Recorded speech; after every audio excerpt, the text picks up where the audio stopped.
네, 그러니까 사람들이 살아가면서 굉장히 많은 흔적을 남기고 사는데요.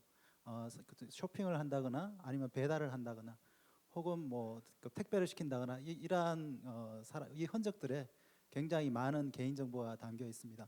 그리고 이런 개인 정보들 계속 누적돼 가지고 빅데이터가 됩니다. 이러한 개인 정보가 이제 굉장히 불법적으로 활용되기도 하고, 그래서 개인에게 고통을 주기도 하지만 사실은 가장 유용하고 활용도가 높은 것도 바로 개인 정보입니다. 이러한 개인 정보의 비식별화와 빅데이터에 대해서 여러분들과 함께 얘기를 나눌 파수의 윤경구 전무입니다. 반갑습니다.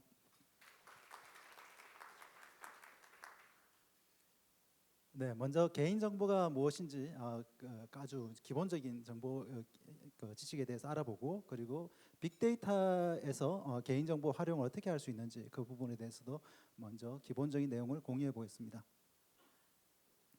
네, 개인 정보, 개인을 식별할 수 있는 정보가 포함된 것이 바로 개인 정보입니다. 굉장히 명확하고요. 그리고 이제 재작년에 개인정보 보호 3법이 통과되면서 이제 가명 정보와 익명 정보 개념이 정립되기 시작했습니다. 가명 정보는 개인 정보를 개인을 식별할 수 없도록 해주는 처리를 한 정보입니다. 그러니까 가명 처리를 한 정보를 가명 정보라고 합니다. 그런데 이 가명 정보는 가명 처리를 하면서 뭐 예를 들어 가지고 우리가 암호화를 한다고 하면 암호화 키 같은 것들을 사용합니다. 그러면 이 암호화 키를 활용하면 다시 복화를 할 수 있지 않습니까? 그렇기 때문에 이런 알고리즘이라든가 처리했던 키 같은 이런 추가 정보가 있으면은 다시 복구를 할 수 있기 때문에 가명 정보는 개인 정보로 복구될 가능성이 여전히 존재한다고 생각을 할 수 있고요. 그래서 가명 정보는 지금 보시면은 크게 봤을 때는 여전히 개인정보의 범주에 속한다고 볼 수 있습니다. 그래서 가명정보는 처리하는데 많은 주의가 필요하고요. 그러한 것들에 대해서 재작년에 시행된 가이드라인에서 많은 시행령에서 주의사항들이 나오게 되었습니다. 그리고 올해 4월 29일에 또 추가적인 가이드라인이 나오기도 했고요. 네. 그리고 이 가명 정보를 그러면 잘 활용하면 좀 더 유용하게 쓸 수 있지 않을까 하는 것들이 그때 이 가이드라인에 함께 포함되어 있는 부분이기도 한데요. 어떻게 하면 이 가명 정보를 활용할 것인가? 그러니까 가명 정보는 그 자체로도 정보를 가지고 있긴 하지만 결합을 하게 되면 가명 정보와 가명 정보를 합치면은 이렇게 결합 정보가 되는데요. 여기에는 더 많은 정보가 담길 수 있게 됩니다. 그래서 가명 정보를 잘 활용하기 위해서 또 결합 기관이라는 게 생기고, 여기서 결합 정보를 만들 수 있는 절차를 시행령에서 정의를 하고 있습니다. 여기까지 보시면 아시겠지만 개인정보, 가명정보, 결합정보는 큰 의미에서는 다 개인정보에 포함이 됩니다. 만약에 개인을 식별할 수 있는 정보를 완전히 제거를 해서 절대 비가역적으로 복구를 할 수 없게 만들었다면 이것은 이제 익명 처리가 되고요. 이렇게 된 결과로 나오는 정보를 익명 정보라고 부릅니다. 이렇게 익명 정보는 개인 정보를 담고 있지 않기 때문에 이것은 자유롭게 사용할 수가 있습니다. 자, 그러면은 법에서 정하고 있는 가명 정보의 활용에 대해서 어떻게 정하고 있는지 알아보면은 법에서는 이러한 세 가지 목적에 한해서만 가명 정보를 활용할 수 있다고 정의를 하고 있습니다. 그런데 통계 작성과 공익적 기록 보존과 같은 어떤 법적으로 이미 정의된 절차를 제외하고는 이 과학적 연구라는 목적으로 활용을 할 수 있는데요. 과학적 연구는 기술 개발 실증, 기초 응용 연구, 그리고 민간 투자 연구 등 굉장히 좀 광범위한 연구적 목적에 활용할 수 있도록 되어 있기 때문에 일반적인 기업에서 활용할 수 있는 대부분의 어떤 연구 목적으로 활용할 수 있는 것으로 기대하고 있습니다. 자, 그러면 다시 한번 개인 정보를 어떻게 활용할 수 있는지 정리를 해보면 일단 개인이 동의한 개인 정보가 있을 수 있습니다. 이것은 뭐 정보의 훼손 전혀 없이 개인이 동의를 했기 때문에 그 활용 목적에 맞춰 가지고 마음대로 정보를 활용할 수가 있습니다. 그리고 지금 개인이 동의를 안 한 정보라 하더라도 활용 목적에 맞는, 앞에서 얘기했던 과학적 연구를 포함한 이러한 활용 목적에 맞는 경우라면 가명 정보로서 가공을 하여 사용할 수가 있고요. 그리고 이러한 가명 정보를 좀 더 많은 정보를 포함시키기 위해서 결합 전문기관이나 데이터 전문기관을 통해서 결합 정보를 만들 수가 있습니다. 그리고 개인 정보를 완전히 제거한 익명 정보라면 뭐 어떠한 제약 없이 활용하실 수가 있겠습니다. 자, 그러면 그 개인 정보가 앞에서 제가 말씀드린 대로 자꾸 쌓이게 되면 이제 빅데이터가 되죠. 그리고 이 빅데이터는 굉장히 개인의 어떤 행위들과 관련된 많은 정보들을 담고 있을 것이라고 기대할 수가 있습니다. 그러면 잠깐 개인 정보 빅데이터 처리의 그 기본적인 파이프라인 단계에 대해서 한번 보겠습니다. 먼저 수집을 하겠죠. 각종 데이터를 수집을 합니다. 그리고 모으겠죠. 모아서 저장을 합니다. 일반적으로 그 빅데이터를 그 파일들을 모아둔 것을 우리가 데이터 레이크라는 용어를 많이 사용하고요. 그리고 전통적으로 그 데이터를 분석용으로 조직화해서 놔두게 되면 우리가 웨어하우스라는 표현을 많이 씁니다. 그리고 최근에는 빅데이터도 좀 더 분석이 용이하도록 좀 구조화해서 놔두는 것을 가지고 용어를 새롭게 데이터 레이크하우스라는 용어를 많이 쓰기 시작했습니다. 어쨌든 이렇게 빅데이터는 이렇게 모여서 분석을 위해서 모아두게 되고요. 그리고 실제로 이제 활용을 위해서 뭐 BI라든가 어떤 과학적 연구 그리고 여러 가지 분석적인 목적으로 이렇게 그 데이터에서 빅데이터에서 가지고 와서 분석을 하게 됩니다. 자, 그러면은 그리고 맨 마지막에는 퍼블리싱, 이것은 항상 있는 것은 아니고요. 이게 외부로 그 만들어낸 어떤 연구 결과라든가 분석 결과를 출판해야 되는 경우에 생각할 수 있는 절차라고 보겠습니다. 자, 그러면 가명 정보 처리는 이 파이프라인에서 어디에 위치해야 될까요? 일반적으로는 생각할 수 있는 것은 이런 빅데이터가 모여 있는 데이터 레이크에서 실제 분석을 하기 위해서 들어가기 전에 전처리 단계가 있습니다. 데이터 정제도 해야 되고 여러 가지 전처리 단계가 있는데 이 과정에서 대부분의 가명 처리가 이루어진다고 생각할 수 있습니다. 그러면 이렇게 해서 이 단계에서 가명 처리를 하게 되면 그 결과물은 가명 정보가 될 것이고요. 이 가명 정보를 활용해서 과학적 연구와 같은 여러 가지 활용 목적에 맞게 여러분들이 분석을 해서 활용할 수가 있겠죠. 만약에 그런데 이것이 외부에 퍼블리싱을 해야 한다, 공개를 해야 한다고 한다면은 이 데이터가 크든 작든 간에 개인 정보를 담고 있으면 안 되기 때문에 그때는 이제 외부로 나가는 것이기 때문에 가명 정보도 안 되고 반드시 익명 처리된 익명 정보가 나가야 되겠죠. 이러한 절차로 빅데이터의 파이프라인을 생각할 수가 있겠습니다. 자, 근데 그 요즘은 그 빅데이터를 모아서 가장 유용하게 사용하는 데가 뭘까요? 바로 인공지능의 발전을 해가지고 딥러닝으로 활용하는 것이 굉장히 요즘 많이 그 유행을 하고 있지 않습니까? 그래서 딥러닝 파이프라인으로 한번 빅데이터를 가지고 와서 가명 처리를 해보도록 하겠습니다. 딥러닝 파이프라인은 크게 두 가지 역할로 나눠볼 수가 있겠습니다. 하나의 사이클은 딥러닝 모델을 만드는 트레이닝이라고 하죠. 트레이닝 훈련시킨다고 하는 이쪽의 사이클이 있을 수 있고요. 그리고 실제로 그 트레이닝된 모델을 가지고 와서 서비스를 제공하는 서빙 단계가 있을 수 있습니다. 그러면 일반적으로는 트레이닝 단계에서 빅데이터에서 가지고 왔겠죠. 빅데이터 데이터 레이크에서 가지고 와서 훈련 데이터를 가지고 오는 다음에 여기서도 굉장히 많은 전처리가 일어나는데 아마 이 과정에서 가명 정보로 변환하는 가명 처리 단계가 포함이 될 것입니다. 그리고 경우에 따라서는 훈련 결과에 대해서도 처리하는 결과가 있을 수 있습니다. 그리고 실제 서빙 단계에서는 이미 개인이 사용하기 때문에 일반적으로는 가명 처리가 많이 필요하다고 생각되지는 않지만 경우에 따라서 가명 처리가 필요한 경우가 있을 수 있고요. 그리고 서빙의 결과물로 이것을 외부에 공개를 해야 되는데 서비스 결과가 나올 때 이때도 개인 정보가 있다거나 할 우려가 있기 때문에 예전에 뭐그 이루다 아마 사건에 대해서 여러분 들어보셨을 거예요. 그러한 경우에는 추가적인 익명 처리가 필요할 수가 있습니다. 그러한 단계로 가명 처리, 익명 처리가 딥러닝 파이프라인에서 개인 정보를 다룰 때 필요할 수가 있습니다. 네. 지금까지 가장 기본이 되는 개인 정보와 가명 정보, 그리고 익명 정보, 그리고 어떻게 활용할 수 있다, 가명 정보의 활용에 대해서 말씀드렸고요.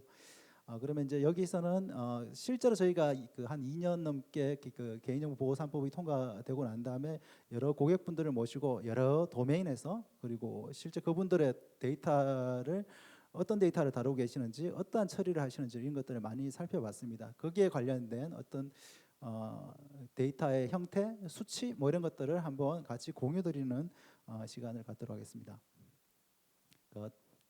그 가장 먼저 저희가 했던 작업 중에 하나는 이제 그 데이터 전문기관에서 이제 주로 결합을 할 때 발생하는 것이었는데, 사실은 우리가 이러한 그 데이터 3법이 통과되기 전에는 결합 기관이나 전문기관으로 들어오는 데이터 양이 기껏해야 한 20기가 30기가 정도일 거야라고 생각을 하고 있었습니다. 실제로 그런데 실제로 들어왔던 데이터들은 기본적으로 한 400기가 500기가 들어왔었고요.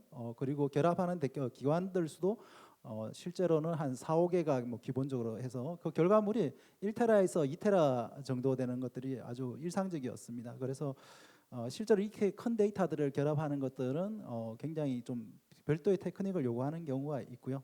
그리고 이 결합된 결과물에 대해서 또 이게 이 결과물이 가명 정보로서 유용하냐, 개인을 식별할 가능성 없느냐, 이러한 것들에 대해서 다시 이제 검사를 해줘야 됩니다. 이러한 것들이 이제 여러 가지 이제 복잡한 뭐 K 다양성에 대한 검토라든가 이런 것들을 요구를 하는 과정이 있고요. 이런 것들이 굉장히 막 복잡한 수학 과정을 거치기 때문에 시간이 많이 걸립니다. 그래서 이런 것들을 굉장히 빠르게 하지 않으면 기존의 1테라, 2테라는 예전에 한 재작년 이전만 하더라도 이런 것들 한 보름씩 걸렸었습니다, 실제로. 근데 지금 이런 것들이 대부분 2테라 정도 되더라도 24시간 내에는 다 완료가 할 수 있는 이러한 것들이 기술적으로 많이 발전을 시키고 있습니다.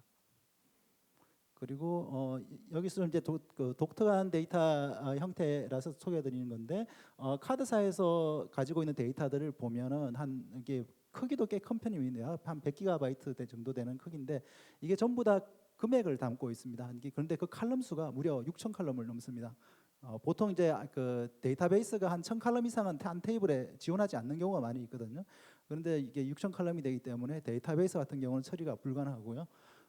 그런데 여기서 하는 일들이 대부분의 케이스 6,000개 중에 거의 5,000개 이상의 칼럼에 대해서는 그 상하단 코딩이라고 해서 좌우로 10%씩을 잘라내는, 그래서 그 이상치를 제거하는 거죠. 이상치만 제거하고 다시 그 결과를 가지고 저장하는 이러한 일들을 매일같이 해야 되더라고요. 그러한 것들에 대해서는 6,000개 칼럼에 대해서 어떻게 하면 파일을 적게 읽으면서 효과적으로 저런 상하단 코딩 같은 그 통계 연산을 할 것인가, 이런 것들이 굉장히 좀 많이 필요한 데이터였습니다. 그리고 이것도 조금 이제 특이한데 실제로 크기는 크지 않습니다. 70기가바이트 정도면 아까 전에 뭐 600기가, 700기가를 다뤘는데 70기가를 결합하는 게 뭐 어려운 일인가 생각할 수 있는데 이 행수가 10억 행이 넘었습니다.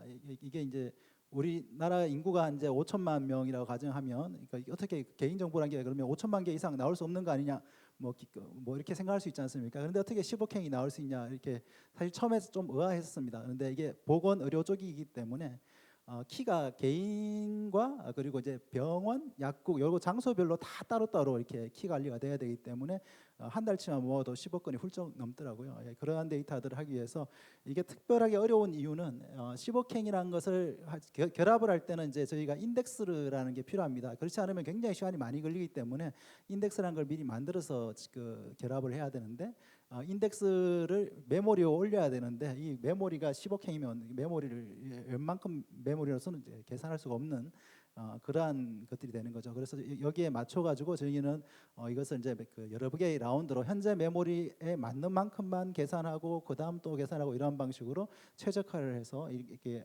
필요한 요구하시는 시간 내에 결합을 한 사례가 있습니다. 그리고 이제 그 빅데이터, 아까 데이터 레이크 말씀드렸는데 저 앞쪽에서 그 대부분의 기업들이 혹은 기관들이 그 빅데이터를 이미 구축해서 가지고 계십니다. 그래서 그러한 빅데이터에 쌓이는 데이터를 이게 가명 정보를 활용하려고 하면 이제 가지고 와서 가명 처리를 한 다음에 다시 돌려놓든지 아니면 이제 분석 시스템 쪽으로 넘겨줘야 되는 그러한 절차로 일어나게 됩니다. 그래서 그 가명 처리하는 솔루션이 이 빅데이터를 굉장히 효과적으로 처리를 해줘야 됩니다. 그렇지 않으면 빅데이터가 대부분 다 오픈소스 기반으로 되어 있기 때문에 성능이 생각보다 좀 잘 나오지 않고요. 그리고 굉장히 뭐랄까 오류도 좀 많이 발생하는 경향이 있습니다. 그래서 하이브나 하둡이라든가 그리고 하둡 파일 시스템, 그리고 그 안에 들어가는 이제 빅데이터 파일 포맷인 파켓, 그리고 또 상당 부분의 많은 정보들은 그 기존의 RDB, 오라클이라든가 뭐 MySQL 뭐 이런 RDB에도 들어가 있고, 그리고 원래 분석용 데이터베이스에도 많이 들어가 있습니다. 이러한 그 빅데이터를 연결해서 가명 처리하는 것들이 대부분의 뭐 제조, 유통, 금융 뭐 이런 쪽에서 대부분의 기업들에서 요구를 하시는 부분들이었습니다. 그리고 이제 회사가 조금 더 이제 그룹이라든가 이런 구조로 부서가 좀 회사 좀 커가지고 부서가 굉장히 좀 독립적이거나 이러한 경우에는 어, 가명 처리 시스템을 그 계열사별로 다 따로따로 만들 수는 없기 때문에 공동적으로 사용하는 경우가 많았습니다. 그리고 각 계열사는 이미 빅데이터가 별도로 다 구축되어 있는 경우가 굉장히 많았고요.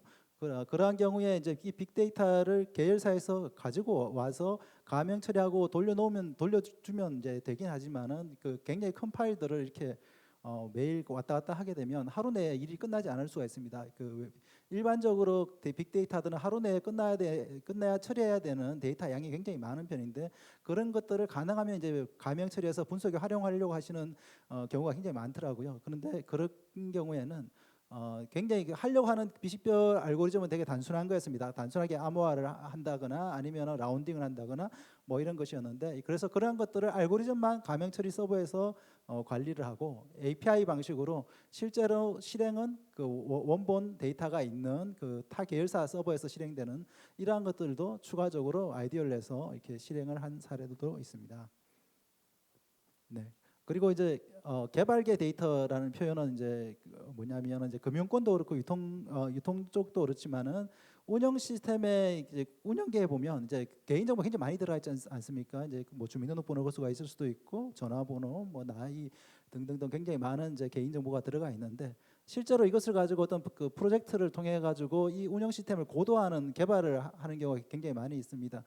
그러한 과정에서 이 운영 정보에 있는 데이터베이스를 활용해야지 개발해서 테스트도 하고 가능한데 이것을 그냥 옮기게 되면 주민등록번호라든가 이러한 그 심각한 개인 정보들이 개발자들한테 바로 노출되기 때문에 문제가 될 소지가 항상 발생합니다. 예.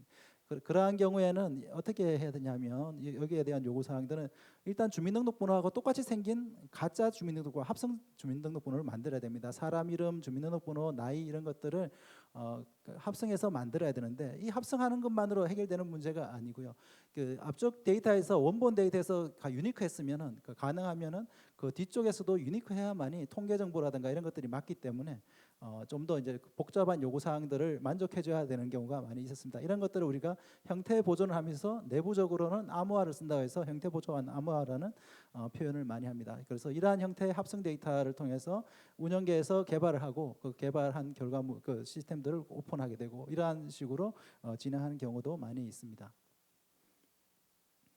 그리고 요거는 이제 앞에서는 주로 이제 정형 데이터에 말씀드렸고요. 데이터베이스 같이 이렇게 정형화돼 가지고 칼럼에 들어가는 데이터들을 중심으로 말씀드렸는데 이 칼럼 속에도 여러 가지 비정형 데이터가 들어 있을 수가 있습니다. 콜센터 같은 경우는 대화 기록을 어떤 DB 데이터베이스의 칼럼에 저장한다거나 혹은 뭐 그 일반 기업들 같으면 게시판이 있어 가지고 게시물에 그 고객이 뭐 게시글을 달 수 있지 않습니까? 여기에는 뭐 전화번호라든가 뭐 어디 연락 부탁해요라고 이렇게 게시물에 막 이렇게 그 개인 정보를 많이 적게 되거든요. 그런데 그러한 것들을 그냥 보관하게 되면 문제가 될 수 있습니다, 법적으로. 그래서 이러한 부분들을 가지고 전부 다 마스킹을 요구하시는 경우가 굉장히 많이 있더라고요. 그 외에도 이제 공공기관이라든가 같은 경우에는 개인 정보를 공개를 해야 되는데 개인 정보가 아니라 문서 같은 걸 공개를 해야 되는데 아래한글이라든가 워드 파일 같은 이 문서들을 공개하기에 앞서 가지고 반드시 이것을 마스킹을 해야 되는 이러한 아까 전에 제가 그 퍼블리싱이라는 것은 그 앞전에 반드시 익명화를 해줘야 한다고 말씀드렸지 않습니까? 그러한 요구 사항들이 많이 있었습니다. 그래서 그러한 것들도 저희가 상당히 이제 빠르게 처리할 수 있는 메커니즘들을 만들어서 지원을 하고 있습니다. 네, 지금까지 이제 그 주요하게 데이터의 형태랑 뭐 크기 뭐 이런 것들 중심으로 말씀드렸는데 이것 말고도 우리가 가명 정보를 잘 활용하기 위해서는 여러 가지가 필요합니다. 이제 그 빅데이터를 가지고 와서 뭐 매일매일 처리해야 되는 경우는 당연히 이제 매일 도는 어떤 배치 작업 같은 게 필요하게 되고요. 어떤 경우에는 하루가 아니라 뭐 일주일 단위로 돌기도 하고 한 달 단위로 돌기도 하고요. 그렇기 때문에 캘린더 기반으로 어떤 주기적 반복적 배치 잡 같은 것들이 반드시 이제 지원이 돼야 되고 그리고 이게 굉장히 민감한 그 데이터다 보니 개인정보가 아무한테나 노출되면 안 됩니다. 그래서 권한이 있고 그 인가를 받은 사람한테만 그러한 권한을 줘야 됩니다. 그래서 데이터 셋별 혹은 프로젝트별, 잡별 뭐 그리고 반출이라든가 평가라든가 이런 세세한 권한 제어는 필수적이고 그리고 이제 사내 시스템이라고 그러면 사내 시스템에는 가명 정보 처리자가 따로 있을 수도 있고 아니면 부서별 관리자가 따로 있을 수도 있습니다. 그러한 사람들에게 만약 가명 처리를 요청하거나 그리고 완료한 다음에 결제를 받는다거나 이런 것들도 굉장히 중요한 요소 중에 하나고요. 그 외에도 법에서 처리하고 있는 이 가명 정보는 어쨌든 개인 정보이기 때문에 그 사후적으로 보관을 할 때 암호화를 해야 된다거나 별도 분리해야 된다거나 그리고 주기적으로 점검을 해야 된다거나 상태 그리고 이거 활용을 어떻게 하고 있는지도 뭐 이렇게 기록을 남겨야 된다거나 이러한 이제 컴플라이언스 요건들이 있습니다. 이런 것들은 이제 매번 반복해서 만들기 어려운 것이죠. 이러한 것들이 개인 정보를 활용하는 데 있어 가지고 굉장히 중요한 요소들 중에 하나입니다.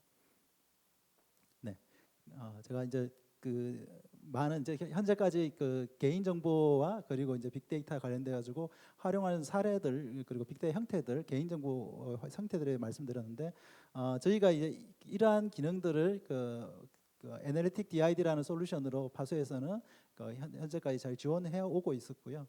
그리고 앞으로 이제 2022에서는 그 다음 이제 두 가지 기능들을 좀 그 소개를 해드릴까 합니다.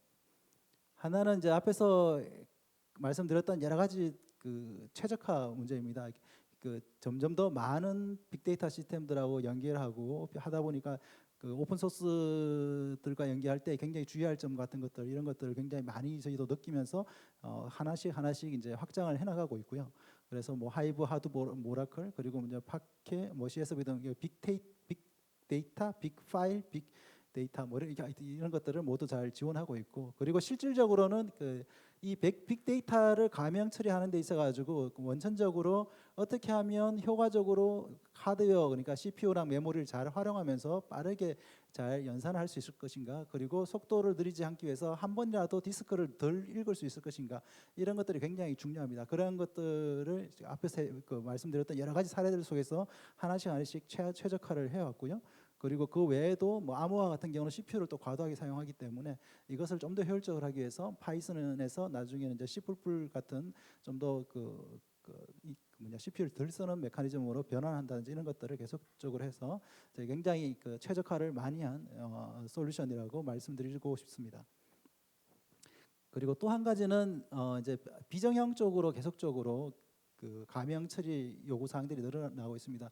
실제 그 딥러닝과 같은 그 분석 솔루션들은 인공지능에서는 비정형 텍스트를 입력으로 처리를 하고 있고요. 그리고 그 외에도 뭐 이미지라든가 이런 것들도 많이 활용하기 때문에 그러면 그 이러한 비정형 문서들은 어떻게 그러면 그 가명 처리해야 되느냐?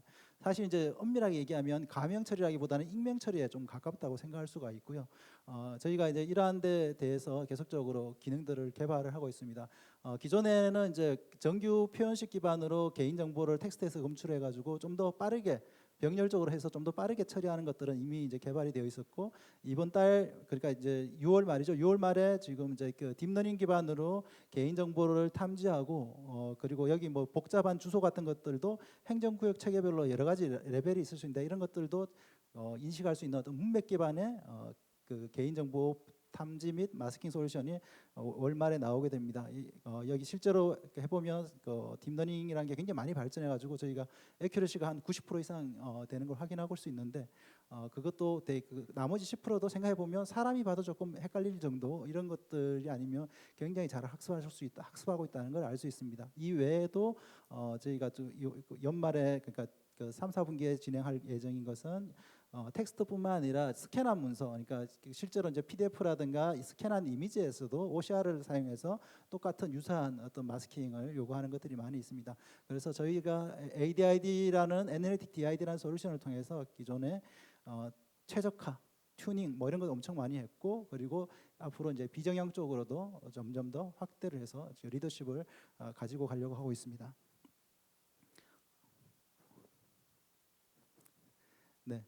지금까지 그 개인 정보와 가명 정보에 대해서 말씀을 드렸고 그리고 저 파수에서 원천 기술을 가지고 얼마나 이렇게 많은 그 튜닝이라든가 그리고 실제 고객사의 목소리에 귀를 기울이는지를 좀 말씀드렸습니다. 저희는 기술을 계속 발전시키고 있고 최적화를 하고 있고요. 그리고 그러면서도 계속 고객들의 목소리, 고객들의 환경에 관심을 가지고 귀를 기울이고 있습니다. 앞으로도 저희와 계속 같이 해주시면 고맙겠습니다. 감사합니다.